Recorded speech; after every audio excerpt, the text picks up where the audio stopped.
हरे कृष्णा। परम जय दे श्री कृष्ण சங்கீர்த்தனம். ஜெய் ஸ்ரீல குருதேவ். ஜைவ தர்மா பார்த்துக்கிட்டு இருக்கிறோம். அடுத்து 6வது அத்தியாயம், ஜீவனுடைய நித்திய தர்மம், அதன் வகை, அதோடைய இனங்கள் பற்றி இந்த அத்தியாயத்தில் பேசப்படுது. தேவிதாசன் ஒருத்தர் கேள்வி கேட்டுக்கிட்டே இருந்தார். அவர் ஒரு பள்ளி ஆசிரியர். ரொம்ப காலமே அவருக்கு மனசுக்குள்ள ஒரு நினப்பு உண்டு. என்ன நினப்புன்னா, ஆன்மீக வாழ்க்கைக்கு பிராமணனுக்கு மட்டும்தான் தகுதி இருக்குது, அவங்க தான் லாயக்கு, பிராமணனை தவிர வேறு யாருக்கும் அந்த தகுதி கிடையாது. இந்த கருத்தில் அவர் அதிலே ஸ்திரமாக இருக்கிறவர் தேவிதாஸ். ஒரு ஜீவன் முக்தி அடையணும்னா பிராமணனாக பிறந்திருக்கணும்னு நம்புகிறார். இறை நாட்டமும் இறைவனோட இரண்டரை கலத்தல் அப்படிங்கிற ஆசையும் சின்ன வயசுலேருந்தே அவருக்கு அப்படி உள்ளத்தில் பதிஞ்சு போச்சு. ஆனால் நேற்று சந்த் காசி அந்த வைஷ்ணவ சபைக்குள்ளே வந்து பேசும்போது எல்லாரும் அந்த இஸ்லாமியருக்கு மரியாதை கொடுத்தாங்க. சந்த் காசியும் சைத்தன்ய மகாபுரம் சந்தித்த பிறகு ஒரு புது உத்வேகத்தோட ரொம்ப ஆர்வமாக இருக்கிறார் வைணவ கொள்கைகளில். அவருடைய ஆழமான பேச்சுக்களை பல உண்மைகள் பொதிஞ்சு இருக்கு. இதையெல்லாம் தேவிதாஸ் பார்த்துட்டு அவருக்கு உள்ளத்துல குழப்பமும் வருது, வினோதமான எண்ணங்களும் வந்துக்கிட்டே இருக்கு. இஸ்லாமிய இனம்ங்கிறது ஒரு அர்த்தம் இல்லாதது, ஒரு கருத்தும் இல்லாதது. என்னுடைய தந்தையோ அரபு பாஷை, பாரசீக பாஷைகள்லாம் படிச்சிருக்கிறார். இஸ்லாமியருக்கு அவர் ஏன் மரியாதை தரணும், அவங்களுடைய பேச்சுக்கு ஏன் வைஷ்ணவ சபையில இடம் கொடுத்தாங்க, இப்படியெல்லாம் அவர் சிந்திக்கிறார். இந்துக்கள் இஸ்லாமியர்களை தொட்டாச்சுன்னா கூட தூய்மை கேடுங்கிறதுனால உடனே குளிக்கணும். ஆனால் வைஷ்ணவதாஸ் பாபாஜியும் பரமஹம்ச பாபாஜியும் அந்த சந்த் காசிங்கிற இஸ்லாமியருக்கு ரொம்ப மரியாதை கொடுத்தாங்க. நம்ம இந்து சமுதாயம் ரொம்ப பண்பாடு வைக்கிறது, பண்பு உடையவங்களை தான் ஆரியர்னு சொல்கிறோம். இஸ்லாமியர்களுக்கு யவனர்கள்னு பேர். தேவிதாஸ் தான் கூட வந்திருந்த சம்பு அப்படிங்கிறவர்கிட்ட அன்னைக்கு ராத்திரி பூரா இந்த ஆரிய யவனர் சம்பந்தமான உறவை அதை பற்றி பேசுகிற அவரால் சகிக்க முடியல. யவனர்கள் விஷயத்த தர்க்க ரீதியில் இதை நான் இன்னும் தெளிவுபடுத்த விரும்புகிறேன். இந்த நவதீவில் தான் சர்வபௌமர் இருந்தார், சுரோன்மணி இருந்தார். இவங்கெல்லாம் 18 வகையான ஸ்மிருதி சாஸ்திரங்களையும் தர்க்கம் செய்து ஜெயிச்சவங்க. அப்படிப்பட்டவங்க இருந்த இடம். இப்போ நவதீபில் இந்துக்களும் இஸ்லாமியர்களும் ஒருத்தருக்கு ஒருத்தர் இணைஞ்சிக்கிறாங்க. ஒருவேளை இப்போதைய நவதீவு இப்போதைய நவதீவில் நடக்கிற இந்த விஷயங்கள் வைஷ்ணவ ஆச்சாரியர்களுக்கு இது போன்ற செய்திகள் எட்டாமல் இருக்குமோ அப்படின்லாம் தேவிதாஸ் நினச்சி பார்க்குறார். ஒரு 2 நாளைக்குள்ளே இதுக்கு ஒரு முடிவு கட்டணும்னு நினைக்கிறார். மறுநாள் காத்தால 10 மணிக்கு சூரிய பிரகாசம் இன்னும் வரலை. அப்படி ஒரு வானம் மப்பு மந்தாரமாக இருக்குது. கொஞ்சம் பூமழை பெய்துகிட்டு இருக்கு. தேவிதாஸ் சம்பு 2 பேரும் கிச்சடி சாப்பிட்டுட்டு பேசுகிற ஆவலோட ஆயத்தமாக உட்கார்றாங்க. மாலதி பந்தலுக்கு கீழே அமர்ந்து இருக்கிறாங்க. மூத்தவங்க அங்கே நாம ஜபம் பண்ணிக்கிட்டு இருக்கிறாங்க. பரமஹம்ச பாபாஜி, வைஷ்ணவதாஸ், நரசிம்ம பள்ளியில் இருந்த பண்டிதர் அனந்ததாஸ், அப்புறம் லாகிரி மகசாய், குலியா நகரத்தை சேர்ந்த யாதவதாஸ், இவங்கெல்லாம் அங்கே உட்காந்து நாம ஜபம் பண்ணுறாங்க. அப்போ அங்கே வித்யாரத்னர், அப்புறம் சமுத்திரகார் நகரத்தில் உள்ள சதுர்புஜ பத்மரத்னா, காளி சிந்தாமணி, நியாயரத்னா, பூர்வஸ்தலி அப்படிங்கிற இடத்துலேருந்து காளிதாஸ், வாசஸ்பதி, அப்புறம் புகழ் வாய்ந்த கிருஷ்ண சூடாமணி, நல்ல பேச்சாளர் அவர், இவங்கெல்லாம் அங்கே வராங்க. வைஷ்ணவர்கள் அந்த சிறந்த பிராமணர்களை வணங்கி அமர செய்கிறாங்க. பரமஹம்ச பாபாஜி சொல்கிறார், இப்போ இன்று மேகமூட்டத்தால் விடிஞ்சதுலேருந்தே இருட்டாக இருந்தது. ஆனால் நமக்கு ஒரு அதிர்ஷ்டமான நன்னாள் போல. ஏன்னா பல்வேறு இடங்கள்லேருந்து இந்த அறிஞர்கள் பல பேர் வந்திருக்கிறாங்க, வைஷ்ணவர்களும் வந்திருக்கீங்க. எல்லாரும் இந்த அடியனுடைய குடிசைக்கு விஜயம் செய்து அருள் பிரகாசத்தை கொடுத்துருக்கீங்க. இருட்டு போகும்படியான ஒரு பிரகாசம், அருள் பிரகாசத்தை கொடுத்துட்டீங்க. உங்களுடைய பாத தோழிகளால் இந்த இடம் புனிதமாயிருச்சு. பொதுவாக வைஷ்ணவர்கள் புல்லை விட எளிமையானவர்கள். அவங்களுடைய பாதங்கள்ல என் செவிகளை நான் தாழ்த்தி வணங்குறேன் அப்படிங்கிறார். பிராமண அறிஞர்களுடைய திருப்பாத தூளிகளுக்கும் என்னுடைய நமஸ்காரம்னு சொன்னார். வந்திருந்த பிராமணர்கள் உடனே அவரை அவரை பார்த்து ஆசீர்வாதம் பண்ற மாதிரி கையை காட்டுறாங்க. தங்களை எல்லாம் பெரியவங்க, நிறைய கற்றவங்கிற கருத்துல அந்த பண்டிதர்கள் இருந்தாங்க. பாபாஜி முதற்கொண்டு அத்தனை பேரையும் அவங்க ஆசி பண்ற மாதிரி கையை காட்டுறாங்க. அதுக்கப்புறம் உட்கார்ந்தாங்க. இதுக்கெல்லாம் ஏற்பாடு செய்தது யாருன்னு பார்த்தா அந்த தேவிதாஸ் தான். அந்த வாத்தியார் பண்ண வேலை தான் இதெல்லாம். வயசுல மூத்த லாகிரி மகாசாய்க்கு எல்லாரும் வணக்கம் சொன்னாங்க. அவர் தான் நடுநாயகமா உட்கார்ந்துருக்கிறார். வந்திருந்த பண்டிதர்கள்ல கிருஷ்ண சூடாமணி அவர் தான் ரொம்ப சந்தோஷத்துல இருக்கிறார். அவருக்கு வாக்குவாதம்னா ரொம்ப உயிர். ஏற்கனவே மிதிலை, காசி அங்கெல்லாம் பல பண்டிதர்கள்ட்ட தர்க்கம் பண்ணி ஜெயிச்சிருக்கிறார். தோற்றத்துல குள்ளமா இருப்பார், நல்ல நிறமா இருப்பார், தீட்சண்யமான பார்வை கொண்டவர். நட்சத்திரம் மாதிரி அவருடைய கண்கள் ஒளிய உமிழக்கூடியதாக இருக்கும். அவர் தான் முதல்ல பேச்ச ஆரம்பிக்கிறார். சூடாமணி சொல்றார், ஏராளமான வைஷ்ணவர்களுடைய திருமுக தரிசனம் காணும் பாக்கியத்தோட இன்றைக்கு நாம எல்லாரும் கூடி இருக்கிறோம். நான் ஒரு விதத்துல உங்களுடைய நடத்தையை எதிர்க்கிறவன் தான். ஆனாலும் உங்களுடைய பிரத்யேகமான பக்தியை ரொம்ப ரொம்ப மதிக்கிறேன், விரும்புகிறேன். பகவத்கீதை 9:29 அபிஷேத் சு துராச்சாரோ அப்படின்னு ஒரு ஸ்லோகம் இருக்கு. கெட்ட செயல்களில் ஈடுபட்டு பாபியாக இருக்கிறவன் மொத்த இதயத்தோட என்ன பக்தியோட வணங்கினா அவனை ஒரு சாதுவாகத்தான் கருதணும். ஏன்னா அவன் என் மீதான தீர்மானத்துல உறுதிப்பட நிற்கிறான் அப்படின்னு சொல்லி கிருஷ்ணர் சொல்றார். கீதை இந்த கூற்று எங்களுக்கு ஒரு நல்ல பிடிமானமா இருக்கு. இதன்படி நாம இங்க இந்த சாதுக்களின் கருணைக்கு ஆட்பட்டு இருக்கிறோம். இங்க கவனிக்கத்தக்கது என்னன்னா, நீங்க பக்தி பாதையில பயணிக்கிற போது யவனர்களோட சேர்ந்து பயணிக்கிறீங்க.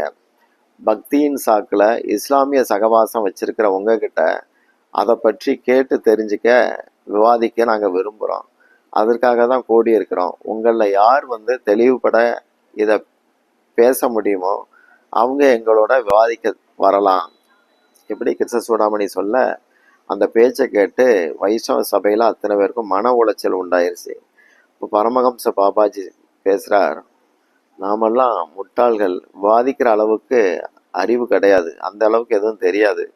முந்தைய மகாஜனங்கள் காட்டிய பாதையில போறோம், அவ்வளவுதான். நீங்க பண்டிதர்களா இருக்கலாம், எனவே சாஸ்திர கருத்துக்களை நீங்க பேசலாம், நாங்கெல்லாம் எங்க காதுகளால அமைதியா அதை கேட்கிறோம் அப்படின்னு சொன்னார். சூடாமணி கொஞ்சம்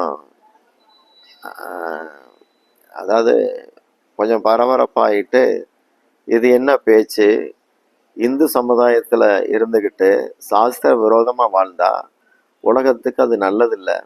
நீங்க சாஸ்திரங்களை மீறி நடக்கீங்க. கேட்டா எங்களுடைய முந்தைய ஆச்சாரியர் மகான்கள் இப்படி நடந்தாங்கன்னு சொல்லிடுறீங்க. நீங்க அதாவது முனிவர்கள், ரிஷிகள் இவங்கெல்லாம் விதிகளுக்கு மீறி நடந்ததே கிடையாது. ஒருத்தருடைய நடத்த போதனைகள் சாஸ்திரத்துக்கு அமைஞ்சிருந்தா மட்டும்தான் அவருக்கு மகாஜனன் பேர். நம்ம மாதிரி அதாவது பேரளவுல மகாஜனன்னு சொல்லி யாரையும் முன்மாதிரியா எடுக்கக்கூடாது. இதனால உலகத்துக்கு நன்மைகள் அமையாது. இப்படி சூடாமணி சொல்றார். சூடாமணியுடைய வார்த்தைகள் வைஷ்ணவர்களுக்கு தாங்க முடியாம போச்சு. அவங்க தனியாக ஒரு அறைக்குள்ள போயிட்டு மேற்கொண்டு என்ன பண்ணலாம்னு சொல்லி கலந்து பேசுறாங்க. ஏன்னா மகாஜனங்களை குறை பேசுற அளவுக்கு அங்க வாதம் வருது. இந்த விவாதத்துல பிரேம்தாஸ் பாபாஜி பங்கேற்றுக்க விரும்பல. அனந்தாஸ் பாபாஜி நியாய சாஸ்திரத்துல மட்டும் அவர் அறிஞர். அப்புறம் அனைவருமா வைஷ்ணவதாஸ் பாபாஜியை விவாதத்துல கலந்துக்க வேண்டுறாங்க. அதுக்கு போங்க பேசுறதுக்குன்னு. லாகிரி மகசாய் தன்னுடைய மகன்தான் இப்படி கொண்டு விட்டுட்டான்னு புரிஞ்சுக்கிட்டார். பிரேம்தாஸ் பாபாஜி பாதத்தோழிய தமது சிரசில் தரித்த வைஷ்ணவதாஸ். மூத்த வைஷ்ணவனுடைய கட்டளைப்படி நான் இந்த விஷயங்களை என் தலையில ஏத்துக்கிறேன். நான் ஓரளவுக்கு படிச்சிருக்கிறேங்கிறதுனால அந்த அறிவு நிச்சயமா பலன் தர வாய்ப்பு இருக்கு அப்படின்னு சொல்றார். அப்போ ஆகாயம் பிரகாசமா மாறுது. அது வரைக்கும் இருண்டு இருந்தது, பிரகாசமா மாறுது. வைஷ்ணவதாஸ் பாபாஜி பேச ஆரம்பிக்கிறார். ஒரு புறம் வைஷ்ணவர்கள்லாம் கூடி இருக்கிறாங்க, மறுபுறம் பண்டிதர்கள்லாம் கூடி உட்கார்ந்துருக்கிறாங்க. அங்கே கோத்திரம் தீவு, மத்திய தீவு பிராமணர்கள், அடியார்கள் அவங்களும் கூடியிருக்கிறாங்க. பல பிராமண பண்டிதர்களும் குருகுல மாணவர்களும் அந்த சபைக்கு வந்திருந்தாங்க. இப்படி அது ஒரு பெரிய அவையாக மாறிடுச்சு. நூற்றுக்கணக்கான பிராமணர்கள், 200க்கும் மேற்பட்ட வைஷ்ணவர்கள். தளப தாங்கும் விதத்தில் வைஷ்ணவதாஸ் பாபாஜி அமர்ந்திருக்கிறார். அந்த சமயம் ஒரு அதிசயம் நடந்தது. மாலதி மலர்கள் நிறைந்த ஒரு பூங்கொத்து மரத்திலிருந்து அருந்து அவருடைய தலையில விழுது. இது வைஷ்ணவர்களுக்கு ஒரு மகிழ்ச்சி தந்தது. எல்லாரும் ஹரிபோல் அப்படின்னு உரக்க குரல் கொடுத்தாங்க. மகாபுருடைய கருணை தான் இதுன்னு அவங்க பேசிக்கிட்டாங்க. அப்போ சூடாமணி எரிச்சலோட, நீங்க அப்படி நினைக்கலாம், ஆனா பூவுக்கு என்ன தெரியும், அந்த மரத்துக்கு என்ன தெரியும், ஒன்றும் தெரியாது. அதுக்கு மரத்தின் தன்மை அதுல இருக்கிற கனிகளால தான் வெளிப்படுமே தவிர வேற எந்த ரீதியிலையும் வெளிப்படாது அப்படின்னு கிண்டலா சொல்றார். வைஷ்ணவதாஸ் பாபாஜி பதட்டம் இல்லாம பேசுறாங்க. இன்னைக்கு நாம இந்த நவதீவுல கூடி இருக்கிறது எது மாதிரி இருக்குன்னா, காசியில முன்ன இதே போல ஒரு விவாதம் நடந்தது, அதே போல இருக்கு. மகாபிரபு சம்பவத்தில் அது வருது. நான் வங்காளத்துக்காரங்கிறதுனால காசியில பல கூட்டங்கள்ல பேசுறதுக்காக பங்கேற்ற அனுபவம் உண்டு. எனக்கு வங்க பாஷையை விட சமஸ்கிருதம் தான் நல்லா தெரியும்.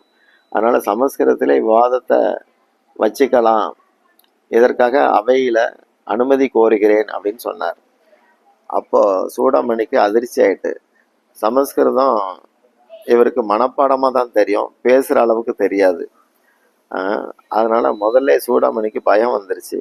எதுக்கு சமஸ்கிருதம், இங்கெல்லாம் பெங்காலிகள் தானே இருக்கிறோம், அதனால வங்கத்திலே பேசுவோம், வங்க பாஷையிலே விவாதிப்போம், அதுதான் எல்லாருக்கும் புரியும். மேற்கு மாகாணத்து பண்டிதன் மாதிரி சமஸ்கிருதம் என்னாலெல்லாம் பேச முடியாது அப்படிங்கிறார். அப்போ அவையினர் வைஷ்ணவதாஸ்ட நீங்கள் வங்க பாஷையிலே பேசுங்கன்னு வேண்டிக்கிட்டாங்க. அவரும் ஒத்துக்கிட்டார். அப்போ சூடாமணி முதல்ல கேட்குறார், வர்ணங்கள் அப்படின்னு சாஸ்திரத்தில் இருக்க அதெல்லாம் நித்தியமானதா? இந்துக்கள் முஸ்லிம்களோட நட்பு கொண்டா இந்துக்கள் சாதியிலேருந்து தள்ளப்படுறதாக ஒரு கருத்து இருக்கு. இது ஏன்னா 2 பேரும் வெவ்வேறு ஜாதி, இதெல்லாம் என்ன மாதிரி கருத்து, இது என்ன அப்படின்னு சொல்லி கேட்குறார். வைஷ்ணவதா சொல்கிறாங்க, நியாய சாஸ்திரத்துக்கு ஏற்ப ஜாதிங்கிறது உண்டு, அது நித்தியம்தான். ஆனால் அந்த பதம் மனிதருக்கு இடையே உள்ளதை குறிக்கலை. அந்த பதம் உயிர்களுக்கு இடையேயான வேற்றுமையை தான் சொல்லுது. பல விதமான உயிர்கள் இருக்கு, அதை ஜாதியாக சொல்லுது. செடி கொடிகள், மரங்கள், ஆடுகள், மாடுகள், பறவைகள், மிருகங்கள், மனிதர்கள், இப்படி தான் வகைப்படுத்துதுன்னு சொன்னார். சூடாமணி, இந்து இஸ்லாமியர் இடையே ஜாதி வேற்றுமை உண்டா இல்லையா அப்படின்னு அதை பற்றி என்ன சொல்லுதுன்னு கேட்குறாரு. வைஷ்ணவதாஸ், வித்தியாசம் உண்டு, அது வேறு விதத்தில் சொல்லப்படுது, அந்த வித்தியாசம் கூட நித்தியமானது கிடையாது. மனித இனம் பல இடங்கள்ல, பல மொழிகள்ல, பல தோற்றங்கள்ல இருக்கு. மொத்தத்துல மனித பண்பு உடையவங்க, அவ்வளவுதான், அப்படித்தான் எடுத்துக்கணும். அவங்கெல்லாம் மனித பிறவிகள். சூடாமணி, இந்துக்கள் இஸ்லாமியர்கள் இவங்க இடையே பிறவியை கொண்டு வேற்றுமை உண்டா அப்படின்னு கேட்கிறார். அதாவது நாடு, இனம், உடை, தோற்றம் தவிர பிறவியை கொண்டு ஏதாவது வித்தியாசம் இருக்கான்னு கேட்கிறார். வைஷ்ணவதாஸ் சொன்னாங்க, மனிதர்கள் நல்ல குலத்துல பிறக்கிறது, தாழ்ந்த குலத்துல பிறக்கிறது, இதெல்லாம் அவங்கவுங்க செய்த கர்ம பயன். பிராமணர், சத்திரியர், வைசியர், சூத்திரர் என்பதே 4 வகை வர்ணம். மற்றவங்க அதற்கும் அந்நிய த்விஜ, அதுக்கும் வெளியே உள்ள இனம்தான் அப்படின்னு சொன்னார். அப்போ சூடாமணி, அப்போ யவனருங்கிறது இழிபிறவிகளா அப்படின்னு கேட்குறாரு. ஆமாம், வைஷ்ணவதாஸ் சொல்லுங்க, ஆமாம், சாஸ்திரப்படி அவங்க இழிவான பிறவிகள் தான், வர்ணங்களுக்கே உட்பட மாட்டாங்க. அப்போ சூடாமணி கேட்குறார், அப்படின்னா ஒரு யவனன் எப்படி வைஷ்ணவனா மாறலாம், அதை எப்படி ஏற்றுக்கிறீங்கன்னு கேட்குறார். வைஷ்ணவதாஸ் சொன்னாங்க, ஒரு உண்மையா, அதாவது தூய பக்தர்கள் வைஷ்ணவர்கள், அவ்வளோதான் கருத்து. மனுஷங்க அனைவருமே வைஷ்ணவன் ஆகிறதுக்கு தேவையான தகுதி உள்ளவன் தான். சாஸ்திரங்கள்படி யவனர்களுக்கு கடமைகள் சொல்லப்படலை, ஆனால் அவன் பக்தியில் ஈடுபடலாம். பக்தனை பக்தி பண்ண வைக்கிறதுலேருந்து யாரும் தடுக்க முடியாது. ஏன்னா பக்தி திடீர்னு வர்றது கிடையாது. எல்லா வேறுபாடுகளையும் அறிந்து உணர்ந்து கர்மா, ஞானம் இதிலெல்லாம் தாண்டி அதுக்கப்புறம் பக்தின்னு ஒருத்தர் வராங்க. வர்ண ஆசிரம அமைப்பில் பரிந்துரைக்கப்பட்டுள்ள வர்ண கடமைகளை செய்ய பிறப்பால இஸ்லாமியருக்கு தகுதி கிடையாது என்றாலும் பக்தி பயிற்சிகளில் ஈடுபட அவங்களுக்கு எல்லா தகுதிகளும் உண்டு. கர்ம ஞான பக்தி காண்டம் இதுகளுக்கு இடையேயான வேறுபாடு பற்றி நுட்பமாக நாம் ஆராய்ச்சி செய்யணும்.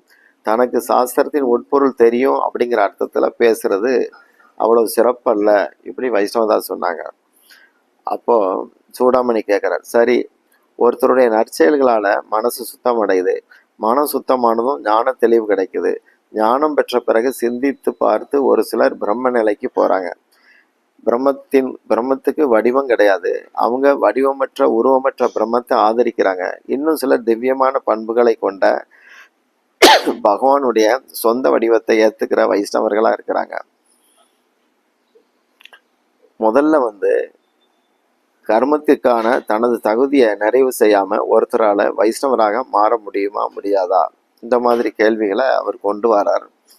அவர் என்ன கேட்குறாருன்னா, வர்ண அமைப்பிலான கர்மங்களை செய்ய இஸ்லாமியர்களுக்கு தகுதி கிடையாது. வர்ண அமைப்புக்கு வெளியில் அவங்க இருக்கிறாங்க. அப்படி இருக்கும்போது பக்திக்கு மட்டும் எப்படி தகுதி பெறுறாங்க? இது சூடாமணி கேட்குற கேள்வி. அப்போ வைஷ்ணவதா சொல்றாங்க, வர்ண அமைப்புக்கு வெளியில இருக்கிற மனிதர்கள் லௌகிகமான அந்த வர்ண அமைப்புக்கு உட்பட்ட லௌகிக காரியங்களை செய்யத்தான் தகுதி இல்லையே ஒழிய பக்தி மாதிரியான ஆன்மீக பயிற்சிகளுக்கு எல்லா தகுதியிலையும் உடையவங்க தான் அவங்க. இது சாஸ்திரங்கள்ல சொல்லப்பட்டிருக்கு. 9:30 கிருஷ்ணர் சொல்றார், ஒரு ஸ்லோகத்தில் சொல்றார், ஓ பார்த்தனே, பெண்கள், வியாபாரிகள், சூத்திரர்கள் மற்றும் இழிபிறவியில் உள்ளவர்கள் அனைவருமே என்னிடம் அடைக்கலம் கொள்வதன் மூலம் உயர்ந்த கதியை அடைய முடியும், இப்படி சொல்லியிருக்கிறார். இதுல ஆசிரித்ய அப்படின்னு ஒரு வார்த்தையை கிருஷ்ணர் சொல்றார். அதாவது அடைக்கலம் கொண்டாள் அப்படின்னு அர்த்தம். அதன் நுட்பமான பொருள் பக்தியை தான் குறிக்குது. இது ஸ்கந்த புராணத்துல இன்னும் தெளிவாக காசி ஸ்கந்தத்துல 2:1:63 உறுதிப்படுத்தப்படுகிறது. பிராமணர், சத்திரியர், வைசியர், சூத்திரர் யாரானாலும் சரி, இந்த வர்ணங்களுக்கு வெளியே இருந்தாலும் அவனுக்கு விஷ்ணு பக்தியை அடைக்கலம் கொண்டா அவங்க அனைவரும் உயர்ந்தவர். இது யாரா இருந்தாலும் சரி, விஷ்ணு பக்தி தான் முக்கியம், அவங்க தான் வசத்தின்னு இருக்கு. நாரதிய புராணத்திலையும் ஒரு விஷ்ணு பக்தன் பிறவியிலேயே பிணம் சாப்பிட்ற ஒரு சண்டாள பிறவியில இருந்தா கூட விஷ்ணு பக்தன் அப்படிங்கிறதுனால அவன் பிராமணரோட வசதி தான். அதே போல ஒரு பிராமணர் மேல் குலத்தவனா இருந்தா கூட விஷ்ணு பக்தி இல்லாட்டி அவன் சண்டாளத்தன்மை உள்ளவன் தான். இப்படி நாரதிய புராணத்துல இருக்கு. அப்போ சூடாமணிக்கு கேட்கிறார், சாஸ்திரங்கள் இப்படி பல மேற்கோள்கள் இருக்கலாம், ஆனா இழிபிறப்பில் ஏற்பட்ட குறைய எப்படி ஒருத்தன் போக்கிக்க முடியும்? பிறவி குறைபாடு உடையவங்க இன்னொரு பிறப்பை எடுக்காம குறையை அகற்றிக்க முடியுமா? அதற்கான உரிமையை யாருக்கு அதற்கான உரிமையை தந்திருக்கிறாங்க? பிறவியிலேயே ஏற்பட்ட நிலையை எப்படி மாத்துறது, இப்படி கேட்டார். அப்போ வைஷ்ணவதாஸ் சொன்னாங்க, தீய செயல்களால பாபங்கள் ஏற்பட்டு இழிகுலத்துல ஒருத்தர் பிறக்கிறார். இது அவனுடைய கர்ம பலன். ஆனாலும் பகவானின் நாமங்களை மனசார அவன் சொன்னான்னா அந்த பாப வாசனைகள் நீங்கிரும். ஸ்ரீமத் பாகவத்துல இது இருக்கு. ஒருத்தர் எழிபிறவியில இருந்தா கூட பகவானின் நாமத்தை அவனாக உச்சரித்து அவனாக கேட்கும் போது கர்மங்கள் தொலைகின்றன்னு சொல்லி 6:16:44 சொல்லப்பட்டிருக்கு. பகவானை அடைய விரும்புகிறவன் பல முயற்சிகள் செய்து பலன் அடையாத போது பகவான் நாமத்தையும் பகவான் புகழையும் அவன் பாடுனா கேட்டா ரஜோ தமோ குணங்களால அவன் செய்திருந்த பாப விளைவுகள் தொலைஞ்சு போயிடும். இப்படியும் 6:2:46 சொல்லப்பட்டிருக்கு. ஜட இருப்பின் பிடியிலிருந்து விடுபட விரும்புகிறவனுடைய பாபங்கள் வேருடன் களையப்பட இறை நாமங்களை ஜபிக்கிறத தவிர வேற வழி இல்லை. பகவானுடைய நாமங்களை உச்சரிக்கிற நாக்கு மகிமைகள் கொண்டது. அவங்க நாயத்தென்ற குடும்பத்துல பிறந்திருக்கலாம், ஆனாலும் அவங்க வழிபடத்தக்கவர்கள் தான். அதாவது ஒருத்தர் நாமங்களை சொல்றதுனால பண்பு மிக்க, அதாவது ஆரியத்தன்மை இதுகளையெல்லாம் கடந்து உயர்ந்த நிலையில இருக்கிறாங்க. ஒருத்தர் ஹரிநாமத்தை சொல்றார் அப்படின்னாலே அவருக்கு இப்போதைக்கு அவர் பிறவியை பார்க்காம அவரை எப்படி பார்க்கணும்னா வேள்விகள், புனித ஸ்தலங்கள், நீராடுகிறது, பல யாகங்கள், என்னென்ன நற்காரியங்கள் உயர்காரியங்கள் இருக்கோ அதையெல்லாம் செய்து முடிச்சவங்க அப்படின்னு கருத்துல எடுத்துக்கணும். இப்படி அவர் சொல்றார். அப்போ சூடாமணி கேட்குறார், ஒரு சண்டாளன் பக்தி பண்ணா வசத்தின்னா யாகம் செய்கிறது மாதிரியான பிராமண செயல்பாடுகளை செய்ய அவனுக்கு ஏன் அனுமதி மறுக்கப்படுதுன்னு கேட்டார். அப்போ வைஷ்ணவதா சொன்னாங்க, யாகங்கள் செய்யவும் அது போன்ற இதர செயல்களை செய்யவும் ஒருத்தர் பிராமண குடும்பத்தில் தான் பிறந்திருக்கணும். அது கட்டாயம் அவசியம். இது சமூக நடைமுறை. அதே சமயம் ஒருவன் பிராமண குடும்பத்தில் பிறந்திருந்தா கூட பிராமணருக்கான கடமைகளை செய்யும் முன்பு அவர் உபநயனம் மூலம் தூய்மை பெற்றிருக்கணும். பூநூல் சடங்கெல்லாம் அங்கே செய்யப்பட்டிருக்கணும். அது போலவே ஒரு சண்டாளன் அரிநாம பயிற்சியால் தூய்மை அடைகிறான். அவன் பௌதிக நன்மைகள் வளர்ச்சிகள் பற்றிய யாகங்களை செய்ய தகுதி கொண்டவன் கிடையாது. அதற்கு பிறவி பிராமணராக இருக்கிறது தான் நல்லது. என்றாலும் யாகங்கள் போன்ற புனித செயல்களால் வரும் நன்மைகளை விட பல மடங்கு நன்மைகளை தரக்கூடிய பக்தியின் அங்கங்களை அவன் முழுமையாக செய்ய முடியும். இது ஆன்மீக பூர்வமானது, ஆன்ம பூர்வமானது. இப்படி வைஷ்ணவதாஸ் சொன்னார். அப்போ சூடாமணி கேட்குறார், இதை எப்படி நாங்கள் ஏற்றுக்கிறது? சாதாரண உரிமையை பெறவே ஒருத்தனுக்கு தகுதி இல்லை, பிறகு அதை விட உயர்ந்த அளவிலான உரிமையை தகுதியை ஒருத்தன் எப்படி பெற முடியும்? கொஞ்சம் ஆதாரத்தோட சொல்லுங்கிறார். அப்போ வைஷ்ணவதாஸ் சொன்னாங்க, மனிதர்களின் செயல்கள் இந்த விஷயமா பார்க்கும்போது ரெண்டு விதமாக இருக்குது. நமது வாழ்வுக்கு தொடர்பான லௌகிக செயல்பாடுகள், இது விவகாரிக அப்படின்னு சொல்லப்படும். அடுத்தது பகவானுடன் தொடர்புள்ள ஆன்மீக செயல்பாடுகள், இது பரமார்த்திகன்னு சொல்லப்படுது. ஒருவர் ஆன்மீக தகுதிகளை அடைந்திருந்தாலும் லௌகிக செயல்களை செய்வதற்கு அதற்கான தகுதிகள், பௌதிக தகுதிகள் அவசியம்தான். ஒரு இஸ்லாமியன் பிராமண தன்மைகளோடு இருந்தால் ஆன்மீக கண்ணோட்டத்தில் அவன் பிராமணன் தான். ஆனால் அதற்காக அவன் ஒரு பிராமண பொண்ணை கல்யாணம் பண்ண முடியாது, அதுக்கு தகுதி கிடையாது. அப்போ சூடாமணி ஏன் அதில் என்ன தப்புன்னு கேட்குறார். அப்போ வைஷ்ணவத சொன்னார், இது பௌதிகமான சமூக நடைமுறை பழக்க வழக்கங்கள். லௌகிக செயல்களில் ஒழுங்கின வந்தால் நடைமுறையில் சமுதாயத்தில் தொல்லைகள் உண்டாகும்.